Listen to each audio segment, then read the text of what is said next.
And around this time, when you're talking about like Capitol is not responding um, to you wanting to pivot into inspirational music, but somewhere like around this time, or maybe a little bit after, David Hollister, who obviously is down with Blackstreet during the time, you around or whatever, he comes out with a gospel album called The Book of David.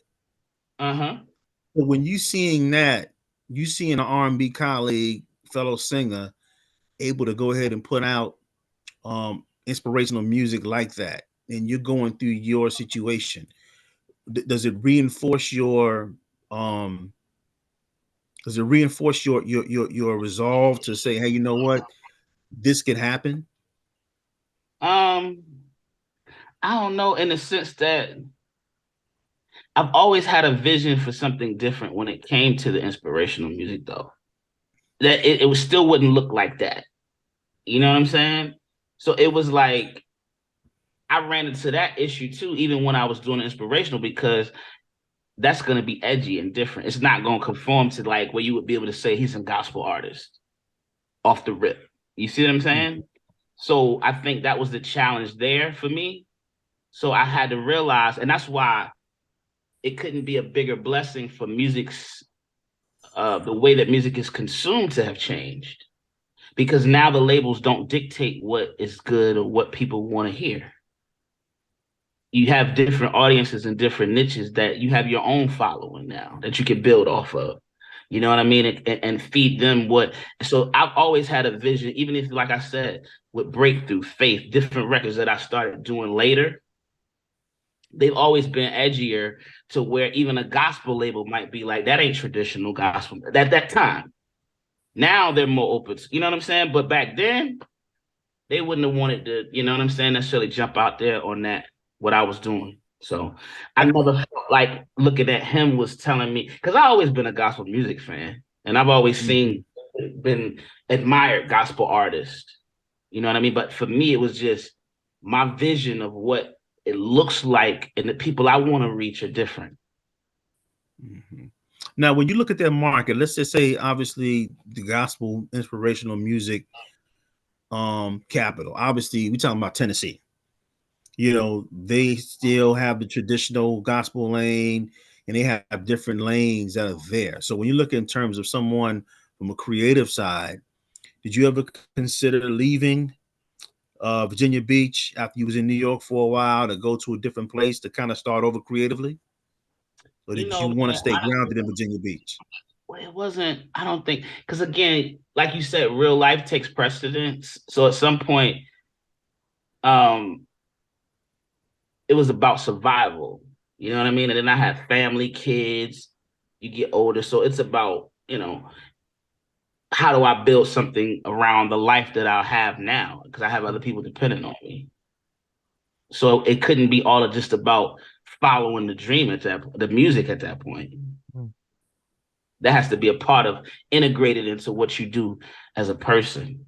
So that's why I said, you know what? And like I said, that's why the best thing to do was start your own company, your own thing that you could just develop at your own pace and make it and allow it to develop and become what you want it to be.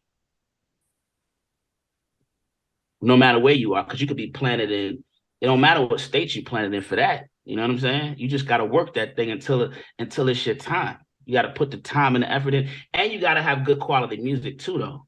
And that's what I think a lot of people, may not have that I bring to the table as far as experience of being around great quality producers and icons who've, worked with Michael Jackson and created some of the greatest music ever, like Teddy, to be able to sit with him for so long. Man, listen, when I go on and on right now, you're going to hear something different than you would hear from a person who doesn't have that experience. Yeah. Go ahead. So you being a creative person, how are you able to do the left brain, right brain thing where you got the music part of it? Then there's the administrative part, there's the business. What kind of things can you share with our viewers on how to be able to balance both of those? Because obviously you have your company, so you got to kind of like do both, unless you got it set. Now, yeah, and that has been a process of 5-6 years now.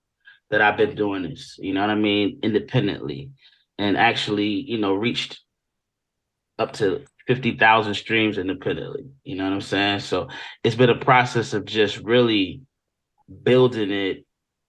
Now, as far as the right brain, left brain thing, you got to start thinking outside of just music creatively. How do I creatively present what I'm also doing musically? That's got to be the next step. You know what I'm saying? And see what works and what don't work, man. That's what I did over the last 5 years.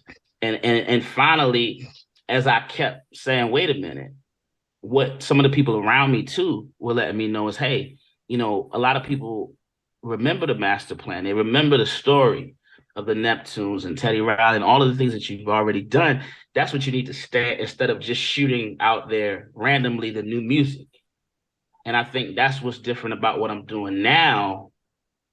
Because that's what I really prayed for, is a vision, and I think, and a strategy. And that's what I think every business owner has to have, whether it's music, whether it's perfume, I don't care what you're selling. You need a strategy. Like, how are you going to put this product out?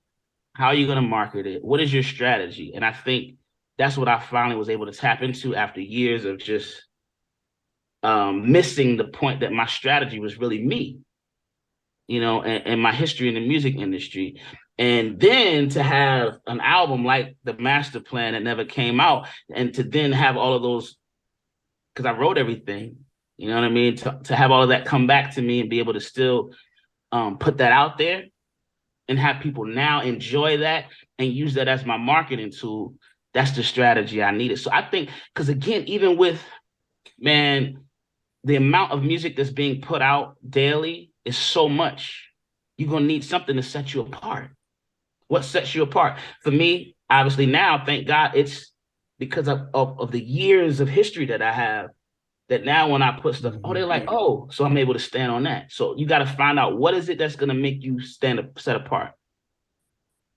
So when you're talking about that strategy that you had to refine, what were some tools that you used? Were there any books that you read? I mean, in terms of just really shaping it as a business, because you have a lot of practical experience, you have a pedigree, you have a musical pedigree going back to your past.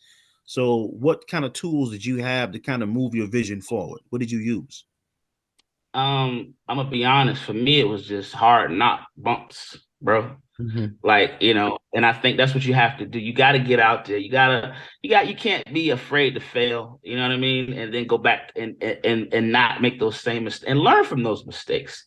So I don't think and I think that consistency is the thing I would share with the viewers or any artist that's coming up, man. It's to stay consistent and believe in what you do. Even when you look at Pharrell or anybody, Diddy, whoever, Jay, all these guys that say this, they stayed true to what they believed in. You know what I mean? And whatever that was. Hey, thanks for watching. Really appreciate it. If you love what you watched, there's over 100 artists that we've interviewed. So please check out the videos. Remember to like, share, and unsubscribe. But better still, become a member of Halftime Chat and get exclusive videos ahead of time. But thanks for watching. Take care.